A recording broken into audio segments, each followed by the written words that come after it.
Traveling a short distance along the Nile, we come to Dashur, site of the lesser-known red and bent pyramids. Egyptologists claim these were contemporaneous with the Great Pyramid of Giza.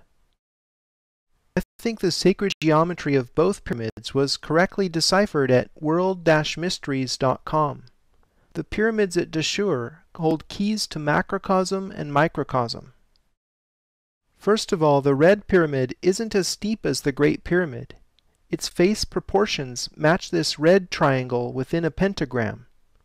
Tilting up 4 such triangles until they meet defines the pyramid and its slope.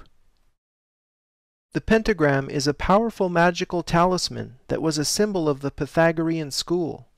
The pentagram encodes the golden number phi within itself fractally. Phi is one of the most important numbers in mathematics, because nature uses it to proportion everything from pine cones to sunflowers and nautilus shells.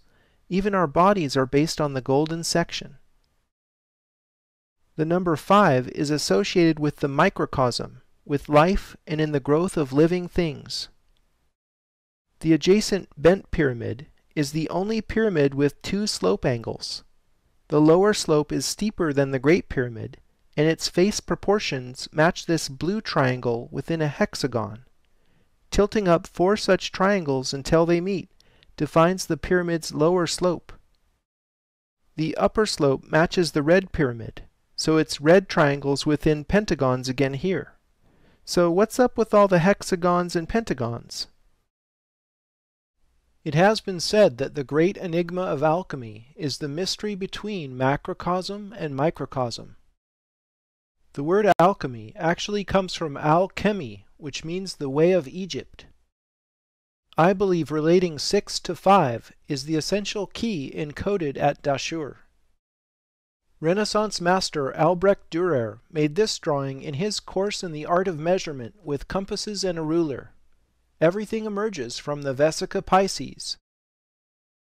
Dürer's Melancholia I is one of the most studied pieces of esoteric art. Franz Deckwitz presented the following analysis in 1979 to John Michel, who published it in his 1988 book, The Dimensions of Paradise. The opening of the compasses is the key to the engraving's metrology. The compasses, sphere, measuring stick, and overall proportions all fit the same unit. As already mentioned, the engraving's proportions of 14 to 11 match the Great Pyramid's half-triangle proportion. The objects in the engraving are packed with Hermetic symbolism, but the most interesting thing to me is the hidden controlling geometry. It's the alchemical wedding of pentagon and hexagon. Schwaller de Lubix did this study of an Egyptian gateway. Notice the proportions of 6s and 5s in the opening, and the octave height of 2 compared to the overall width of a fundamental 1. Henry Lincoln co-wrote Holy Blood, Holy Grail, which became an inspiration for Dan Brown's The Da Vinci Code, published more than 20 years later. In The Holy Place, Lincoln revealed what he calls a structured landscape in the former Cathar country surrounding the mysterious village of Rennes-le-Château. Again we see the marriage of 6 and 5. The pentagram over the cube in DC is another representation of 6 and 5 coming together.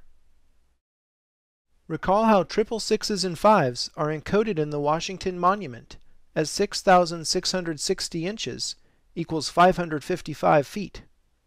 America's monumental obelisk therefore expresses the relationship between macrocosm and microcosm. Moving to a larger scale, the Earth encodes 6 to 5 in temporal and spatial terms.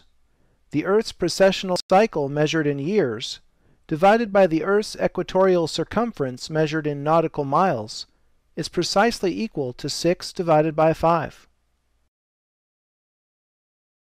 Alex B. Geddes discovered relationships in the solar system that express the macrocosm's relationship to the microcosm. These are published in John Martineau's superb Little Book of Coincidence. The relationships Geddes found are ratios between the products of mean orbital radii of planets in our solar system. More specifically, the ratios each equal 6 divided by 5, plus a small factor that must be added in each case to balance the equalities. Each product is a symmetrical relationship between inner rocky planets and outer gas giants.